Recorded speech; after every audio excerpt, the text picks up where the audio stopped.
Good morning बच्चों. Well, we were study. We did the theory of labor cost unit. Okay. अब बच्चों practical हम लोगों को इस वीडियो के बाद होने वाला है बच्चों. पर थियरी है बच्चों, 15 मार्क का शॉर्ट नोट्स है. आई नो कि 2-3 बच्चों छोड़ के बात करने वाला है, क्या थियरी कुछ करना है नहीं. पर मेरा काम है बच्चों कि 15 मार्क 20 मार्क का थियरी शॉर्ट नोट्स आने वाले हैं इन अकाउंट्स. तो दैट्स वाई एक बार उसको रीडिंग कर लो बच्चों. ओके. और थोड़ा सा वीडियो को अच्छे से देख लो. ज़्यादा उसको कुछ बाहर करने की जरूरत नहीं है. जस्ट एक दो रीडिंग मार लो बच्चों, ऑटोमेटिक यू गेट नॉलेज बच्चों. ओके. तो थोड़ा सा और पार्ट है बच्चों थियरी का, उसके बाद हम लोग नेक्स्ट वीडियो से बच्चों हम लोग सम करने वाले हैं. ओके. फॉर्मूला आपको रेडी है बच्चों पहले से. देखिए वर्ड बच्चों payroll.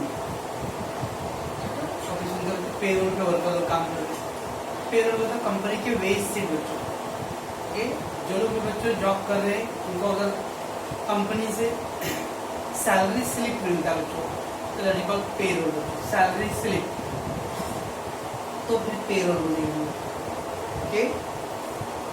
So what is the payroll? The hours work by each employee are reflected on the completed clock card are entered by the accounting department on the payroll sheet और payroll submit. Yes, मतलब last video में बच्चों बच्चों clock time का उसमें बच्चों कितना times आपने जैसे मैंने अपने कार्ड स्वाइप किया रहेगा. कार्ड स्वाइप किया बच्चों उसमें दिया 10 AM पे आपका एंट्री हुआ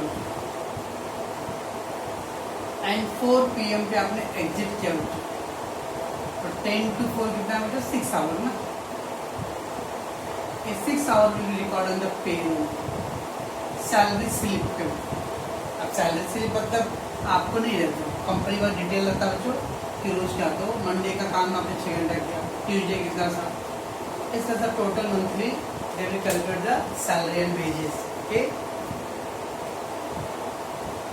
So all employees authorized for the employment by a personnel department are the first listed on the payroll sheet. Authorized बच्चों जिनको कंपनी अपॉइंट करता है बच्चों. अब बच्चों मैंने आप लोग सुनते रहोगे कैटरिंग्स बच्चे जाते हैं. अब बच्चों कैटरिंग तो जा रहे हैं पर आप उसका होटल के एम्प्लॉई नहीं हो, आप थर्ड पार्टी के थ्रू ज्वाइन हो. इससे दिखता आप लोगों को 400 रुपये 350 रुपये मिलता है बच्चों, आप खुश हो. तो वही काम के लिए उन लोगों को 800 रुपये 900 रुपये 700 रुपये मिलता रहेगा. ओके. क्योंकि वो लोग रोल पे कंपनी अथोराइज उनको किया, आपको अथोराइज नहीं किया. That is salary. तो दोज एम्प्लॉय जो अथोराइज मतलब अपॉइंटेड बाय द कंपनी वो लोगों पेरोल को. आप किसी एजेंट के थ्रू या थर्ड पार्टी के थ्रू जा रहे हो जॉब करने बच्चों, यू आर नॉट अपॉइंटेड बच्चों. ऐसे एम्प्लॉय को बच्चों कुछ एक्सीडेंट हो गया, कुछ हो गया बच्चों, उसके लिए कंपनी जिम्मेदार नहीं है. Why? Because you are not appointed by the company, you just hire by the third party. Third party के थ्रू गए हो, इससे कंपनी की रिस्पॉन्सिबिलिटी और एम्प्लॉय के लिए नहीं है. Because you not directly appointed by the company. Okay. So hour and the hourly rates are then transferred to the clock card and the total earning will be, of course, the number of hours into the wages rate जो भी रहेगा multiply करके we can get the total wage. Okay. So after gross earnings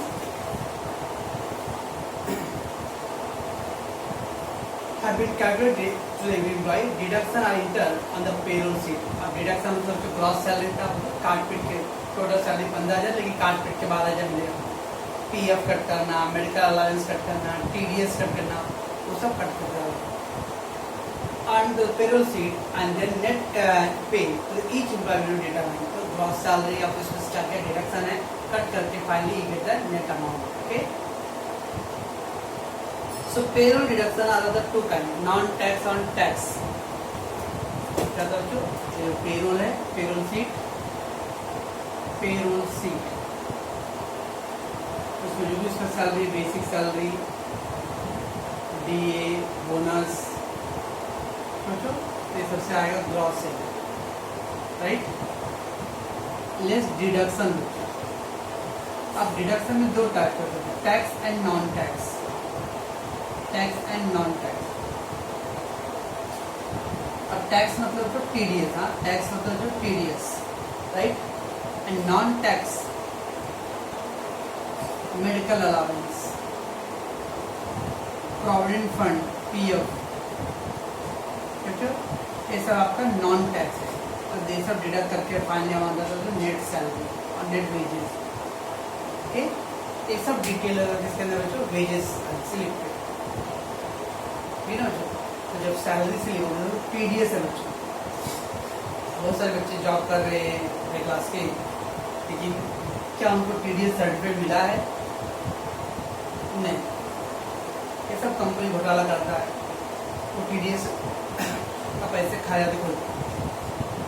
अब TDS का क्या है बच्चों, आपके सैलरी में से कट कर रहे और गवर्नमेंट को पे करना है, ओके। और जब आप अपना इनकम टैक्स रिटर्न फाइल करोगे ना बच्चों, तो आप दिखाओ कि भाई मैंने टीडीएस पे किया हूँ, तो आपको बाद में टैक्स भरने की जरूरत नहीं पड़ता है।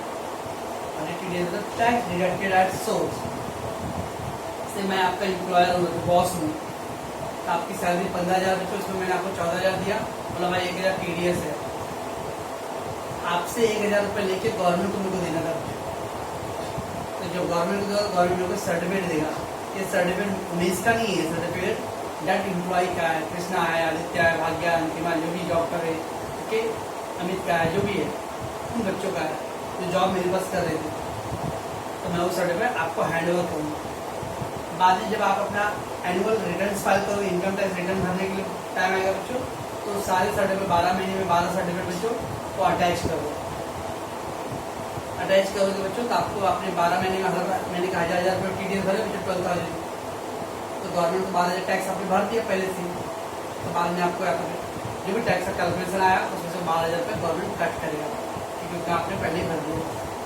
That is all about TDS होता है।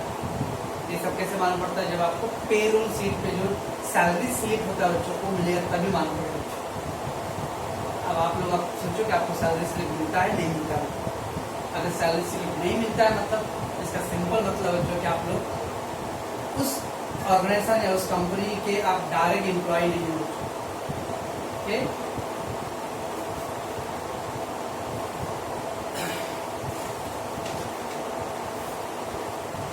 So let's come bachcho. Among the more common example of union dues, insurance, withholding the purchase, saving tax, etc. are the part of payroll bachcho. So tax deduction in normal income tax or the TDS is some of the there are two part of deduction bachcho, TDS and non-TDS tax.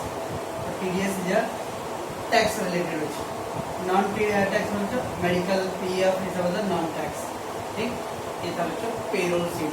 Payroll sheet मतलब salary slip, simple word में बोलते हैं। Company detail रखता है उसका, सारे employ का जो भी उसका जो number of hours is working है, कितना टोटल सैलरी, जब डिडक्शन में क्या है बच्चों टैक्स, टीडीएस और फिर नॉन टैक्स और मेडिकल प्रोविडेंट फंड सब deduct. I get the net salary और नेट वेजेस, ओके। देन बच्चों ओटी। व्हाट इज ओटी बच्चों? Over time. ओटी में बच्चों ओवर टाइम ना,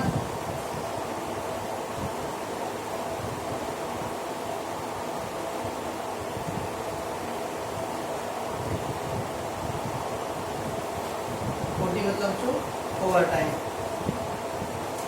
आई थिंक आपको मैं फॉर्मूले में करते समय मैंने बता रहा, as per the labour act 1948,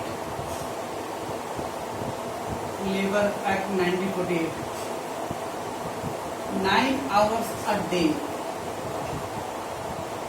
and 48 hours a week ये मैक्सिमम कैटेगरी बच्चों जॉब करने का, वो भी 48 का बच्चों। हाँ क्या करें, हमारे देश में ज़्यादातर कानून बाबा आजम के ज़माने के बच्चों, 70 साल हो गए हैं बच्चों, लेके अभी तक हमारा ये कानून लेकर कानून बनाने का बच्चा नहीं। ओके, तो 9 hours a day, एक दिन में 9 घंटे कम से बच्चों, और वीकली 48 आवर्स। अगर आपने इसके ऊपर किया है बच्चों तो दैट इज कॉल्ड ओटी। अगर कोई एम्प्लॉय 10 घंटे काम कर रहा है बच्चों, इसका मतलब 1 आवर क्या है? ओटी है।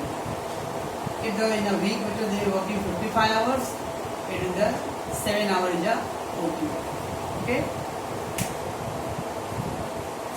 सो overtime is the work done by the worker beyond the normal working hours. उस आपका जो normal actual hours standard time है बच्चों, उससे जब ज़्यादा काम करते हैं that is called OT. So according to the Factory Act 1948, every worker is required not to work more than 9 hours a day and the 48 hours a week. अब ये सब डेटा बच्चों ये नहीं आएगा बच्चों, तो अभी ऑब्जेक्टिव क्वेश्चन आएगा तो आप ढूंढते रहोगे। इसलिए बच्चों मैं आपको थोड़ा कुछ थ्योरी का दे रहा हूँ, तो इसको एक बार रीड कर लेना बच्चों, इससे कुछ नुकसान नहीं होगा और थ्योरी में और ऑब्जेक्टिव क्वेश्चन में फायदा होगा। Okay, if due to the urgent work, जैसे कभी कभी कंपनी में क्या था, ऑर्डर ज़्यादा आता है, अर्जेंट वर्क है बच्चों, the worker is required to work for more than 9 hours a day, okay, और 48 आवर्स से ज़्यादा बच्चों। So what time is to pay to the worker at a higher rate. नाम बच्चों जो ओटी का जो सैलरी रहेगा बच्चों, आपके जो नॉर्मल सैलरी से ज़्यादा रहेगा, जिसका जो कैलकुलेशन बच्चों नॉर्मल टाइम में बच्चों, नॉर्मल टाइम में आपका मान लो 50 रुपीज़ पर आवर है, बट आपको ओटी का कैलकुलेशन में बच्चों 60 रुपीज़ पर आवर या 80 रुपीज़ पर आवर ऐसा होगा, तो ओवर टाइम का ज़्यादा सैलरी मिलेगा बच्चों। ठीक, generally the double normal rate wages दिया बच्चों, डबल नॉर्मल रेट मतलब बच्चों अगर आपने 4 घंटे ज़्यादा काम किया है बच्चों, तो आपको जो मॉर्निंग में 80 रुपीज़ बच्चों, तो इवनिंग में क्या आएगा बच्चों, नाइट में क्या आएगा डबल, तो 160 हो जाएगा बच्चों। तो ज़्यादातर केस में डबल सैलरी मिलता है in the overtime part. So overtime rate equal to normal wage rate plus extra wage rate, that is called overtime premium. बच्चों फॉर्मूला क्या बच्चों, ओवर टाइम का रेट कैसे आएगा बच्चों, overtime rate equal to normal rate plus extra rate of wages, extra rate of wages. अब normal wages 80 rupees था, company ने 50% रखा है, तो 80 रुपीज़ और प्लस 80 का 50% बच्चों 40 रुपीज़, तो दैट इज 120। अब नॉर्मल टाइम काम करूँ तो मुझे हर घंटे का 80 रुपये मिलेगा, लेकिन मैं ओवर टाइम में करूँगा तो मुझे हर 3 आवर्स 120 मिलेगा। ये 50 एग्जाम्पल दे बच्चा, it's not standard, it's only example. Okay, now बच्चों accounting treatment the specific job, अब इसमें क्या था बच्चों, non wages for the entire centre, cost centre में कहाँ पे किस जगह पे आपने एक्स्ट्रा वर्क किया रहेगा बच्चों, according they will calculate all the things. If the overtime was specific, for example of the customer, it is charge to the job and the amount of overtime would be recover from the customer. एक क्या मतलब, अगर customer ने specifically कुछ order दिया बच्चों, हाँ ऐसा डिजाइन का बना हुआ ये करके दो, कस्टमर के डिजाइन, कस्टमर के रिक्वायरमेंट के हिसाब से आप काम कर रहे हो बच्चों, घर बदला बच्चों। अगर आप कॉन्ट्रैक्टर है तो उसे बोला ये सब काम रहेगा बच्चों, इसके लिए 4 लाख रुपये लगेगा, ठीक, वो कॉन्ट्रैक्टर ने पूरा हिसाब सब कर लिया रहेगा कि 10 दिन का काम है, 10 लेबर 5 लेबर लगेंगे और काम रहेगा। लेकिन काम स्टार्ट होने के बाद में जो घर का जो पर्सन है, मतलब ओनर बच्चों, वो अलग अलग डिजाइन बोला थोड़ा ये चेंज करो, ये चेंज करो, वो कॉन्ट्रैक्टर भाई देखिए हमने एग्रीमेंट ये बनाया था कि ये सब काम करने का, अगर आपको कुछ एक्स्ट्रा काम करवाना है तो उसके लिए आपको एक्स्ट्रा पेमेंट लेना पड़ेगा। वर्कर भी बोलता है भाई मैं नहीं करूँगा भाई, साहब उसको जाके बोलो, कॉन्ट्रैक्टर बोलो भाई मेरे को कॉन्ट्रैक्टर बोलते हैं इतने काम करना है, क्योंकि मानो जो कॉन्ट्रैक्टर ने वर्कर को इतने बोला कि उससे ज़्यादा टाइम लिया तो वर्कर को सैलरी नहीं दे, इसलिए अगर कस्टमर को एक्स्ट्रा काम करवाना है बच्चों तो कस्टमर को एक्स्ट्रा पेमेंट करना पड़ेगा, that is called the given specific job. अगर as per the customer requirement अगर कुछ एक्स्ट्रा वर्क हो रहा है बच्चों तो कस्टमर की वजह से एक्स्ट्रा काम हो रहा है बच्चों, तो वर्कर को तो एक्स्ट्रा पैसे मिलेगा, लेकिन जो कॉन्ट्रैक्टर और डीलर है किससे लेगा बच्चों, कस्टमर से लेगा, क्योंकि कस्टमर ने स्पेसिफिकली कुछ एक्स्ट्रा मेंशन करके क्रिएट किया बच्चों। समझता बच्चों मैं क्या बोल रहा हूँ, मीन्स मान लो बच्चों मैं कॉन्ट्रैक्टर हूँ और आप मेरे कस्टमर को काम करने के लिए बोले आपने, तो मैं वो आपको काम करके दूंगा बच्चों, लेकिन आप कुछ एक्स्ट्रा काम करने बोल रहे हो बच्चों, तो बोलो सॉरी सर आपने हमारे बीच में जो पैसे का डील हुआ था वो एक पर्टिकुलर वर्क के लिए हुआ था, लेकिन आप वो पर्टिकुलर वर्क से बियॉन्ड का कुछ बोल रहे हो तो आपको एक्स्ट्रा पेमेंट करना पड़ेगा। फिर बच्चों वर्कर एक्स्ट्रा काम तो करेगा, लेकिन कस्टमर की वजह से ऐसा हो रहा है बच्चों, दैट्स व्हाई ओवर टाइम का जो पैसे किसे चार्ज लूँगा मैं, कस्टमर से लूँगा। Okay, normal, if the overtime is normal due to the unavoidable cause. ये सब ओवर टाइम मतलब बच्चों कभी कभी देखते हो काम अचानक सडनली बारिश आ गया बच्चों तो काम नहीं हुआ रहेगा, तब क्या करो, उस दिन का काम नहीं हुआ बच्चों, तो अगले दिन का अगर धूप आ गया तो एक्स्ट्रा काम करके कैसे वो काम को कवर करना बच्चों। 4-5 दिन तक बहुत बारिश था बच्चों, स्कूल बंद था, तो बोर्ड एग्जाम के बच्चों का एक्स्ट्रा क्लास लेके कैसे पोर्शन को कंप्लीट करना है। That is unavoidable situations. So we treat as a worker work और फैक्ट्री ओवरहेड बच्चों, इसको हम लोग क्या होता है वर्क फैक्ट्री ओवरहेड। तो अगर बच्चों स्पेसिफिक जॉब पे रहता है बच्चों तो पैसे कहाँ से कवर होता है बच्चों, कस्टमर से। अगर नॉर्मल रहेगा बच्चों it is treat as a work overhead और फैक्ट्री ओवरहेड बच्चों। और अगर एबनॉर्मल रहेगा बच्चों इन द ओवर टाइम या abnormal case it is treat as a exceptional item और directly debited to costing problem. Objective question very very important. तो overtime का ट्रीटमेंट कैसे करते हैं बच्चों, अगर स्पेसिफिक है बच्चों it will charge to the customer account, तो डेटा कस्टमर में ऐड होगा। अगर वो नॉर्मल है बच्चों तो factory overhead and work overhead बच्चों। अगर एबनॉर्मल नेचर का बच्चों तो इसको हम लोग कॉस्टिंग प्रॉफिट। एबनॉर्मल बच्चों जो रेयर है बच्चों, रूटीन में नहीं आता बच्चों, अनएक्सेप्शनली था, ऐसा कोई प्रिडिक्शन नहीं था बट सडनली ऐसा हो गया, that is called abnormal nature. तो उसको कहाँ लिखे रिकॉर्ड करेंगे चलो, costing profit and loss account. And then CS7 according to CS7 क्या CS बच्चों, cost accounting standards. Overtime premium shall be assigned directly to the cost object और treated as overhead depending upon the economic feasibility and the specific circumstance requires such overtime.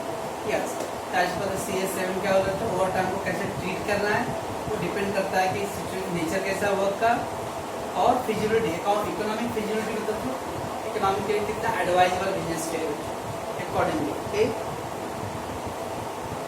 ये सब था बच्चों। उसके बाद merits और demerit दिया बच्चों ओवरटाइम का, that you will see that बाद में, इसको देख लेना। ये हो गया बच्चों ओवरटाइम का। एंड द लास्ट पॉइंट है बच्चों idle time.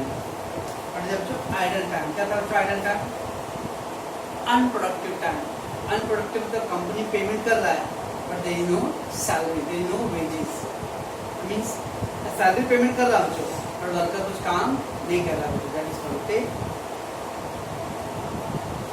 So idle time means the time lost during the which the worker does not work. Yes, time जा रहा है बच्चों, ठीक है ना, क्योंकि वर्कर कोई काम नहीं कर रहा है, is idle. However, still the worker has to pay the wages even for the such idle hours। तो काम नहीं कर रहा है फिर भी वर्कर को पेमेंट चालू है, ठीक। Thus it is a double loss for the concern। तो आपको बच्चों में जब फार्मर कर रहा था तो बोला था बच्चों कि आइडल टाइम कंपनी के लिए डबल लॉस कितना होता है। एक बच्चों में काम कर रहे हो और फिर पैसे दे रहा बच्चों, ठीक है, लेकिन काम भी नहीं हो रहा है पैसे भी दे रहा हूँ बच्चों, तो पैसे दे रहा हूँ, नो वर्क नो पेमेंट, पर no work but just payment, payment गया मैंने जिसको लॉस, काम भी नहीं हुआ बच्चों double loss, okay. So idle time is treated as double loss, okay. So it should be noted that the idle time does not include in the period the worker on a leave or weekly off, yes। अब बच्चों जो leave छुट्टी रहता है बच्चों, weekly Sunday छुट्टी है, that is not a part of idle time, okay. It is should note that the idle time does not include the period of the worker is on a leave or the weekly off। Sunday छुट्टी बच्चों, पर Sunday को उसका payment हो रहा है ना, लेकिन तो काम हो ही नहीं रहा बच्चों, कंपनी में आने के बाद भी काम नहीं हो रहा बच्चों, that is idle time. Sunday और leave that is not treated as idle time. क्या हो रहा बच्चों, तो आइडल टाइम में संडे को काम नहीं करना, आइडल टाइम में कोई फेस्टिवल को छुट्टी बच्चों वो काम नहीं होता है। आइडल टाइम सिंपली बच्चों वर्क, तो हमको पहले से मालूम बच्चों छुट्टी आज का, लेकिन कंपनी में आप आए हो बच्चों तो I know that you are present but you are not working. Company में आने के बाद भी आप काम नहीं कर रहे हो, that is the idle time, okay. Causes and control, the idle time must be controlled, reduced and eliminated to control the cost of labor। Of course बच्चों, अगर आप चाहते हो कि एक्सपेंसेस कम होना चाहिए बच्चों, आइडल टाइम का आप जितना कंट्रोल कर सकते हो ज़्यादा much better for you. Okay, so record the idle time. First it is necessary to record the idle time on the job separately. कितना टाइम वेस्ट हो रहा है बच्चों, कितना टाइम लंच के लिए, कितना टाइम कभी देखते हो बच्चों बहुत सारे वर्कर ऐसे होते हैं लंच आधा घंटा का है लेकिन वो पौना घंटा 1 घंटे के बाद आता है, तो आधा घंटा तो लंच दिया बट आधा घंटा और उसने एक्स्ट्रा ले लिया। तो इसे properly to record. Identify the and classify the causes. The cause giving the idle time should be classified. Yes, किस रीजन से आप आइडल टाइम प्रोवाइड हुआ बच्चों। Okay, the cause and reason. First production cause, machine break down. अचानक जो machine में short circuit हो गया, जब तक मशीन मैकेनिक आके रिपेयर करें तो सारे लेबर क्या बच्चों बैठे आइडल टाइम। ओके, वर्कर की तो गलती नहीं है लेकिन फिर वर्कर बैठा है ना बच्चों idle time. Raw material time पे नहीं आ रहा बच्चों, फिर वर्कर बैठे। So machine break down, power failure, waiting for the work. Waiting for मतलब कभी बॉस बोल के गया है भाई मैं आऊँगा तब बताऊँगा तब काम कर रहे, तो अपनी मर्जी से मत करना। तो जब तक वर्कर बॉस नहीं आता तब तक वर्कर बैठे waiting for the work. Tools, material और इंस्ट्रक्शन, और इस तरह से बच्चों मशीन खराब हो गया, मटेरियल कम पड़ रहा है, शॉर्टेज हो रहा है, जड़ जाओगे। Administrative cause, poor planning. 4 लोग का काम था लेकिन 6 लोग को बुला लिए और आप टेंशन आते हो 2 लोग को कहाँ पे अपॉइंट करूँ, साहब कहाँ पे क्या क्या काम करूँ, उनको मैं बताता हूँ। वर्कर को क्या पड़ा है, तो वर्कर साइड में जाके बैठा रहे तब आपने अभी तक बोला नहीं काम के लिए, पेमेंट चालू है क्योंकि उसका एंट्री हो गया इंटरव्यू टिकट पे। Bad labour relation leading the strike. हमारी मांगे पूरी करो पूरी करो पूरी स्ट्राइक बच्चों, ये सब है रीजन। इकोनॉमिक कॉजेज बच्चों, depression in the economy leading the fall of demand and the production. अब बच्चों लॉकडाउन में लोग बहुत सारे एम्प्लॉय लोग, बहुत सारी कंपनी पेमेंट भी कर रहा था बच्चों, बहुत सारे कंपनी हाफ पेमेंट कर रहा है, बहुत सारी कंपनी कैची चला लेबर के ऊपर बच्चों कट डाउन किया। ये सब पार्ट है आइडल टाइम का बच्चों।